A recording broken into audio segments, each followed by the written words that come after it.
పెద్దపల్లిలో ఎన్ని ఏళ్ళుగా ఒక లోటు ఉండేది, ఎన్ని స్కూళ్ళ కళాశాల లేదు అనే లోటు ఉండేది. ఆ లోటు నేటితో తీరిపోయింది.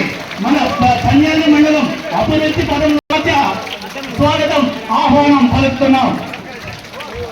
అదేవిధంగా మండల నాయకులు ఎంపీపీ గారు చాలా మంది నాయకులు విచ్చేస్తున్నారు. ప్రతి ఒక్కరికి కూడా అధికారులకి విచ్చేసినటువంటి కార్యకర్తలకి విద్యార్థుల తల్లిదండ్రులకి విద్యార్థులకు అందరికీ స్వాగతం సుస్వాగతం తెలియజేస్తున్నాం. ప్రస్తుతం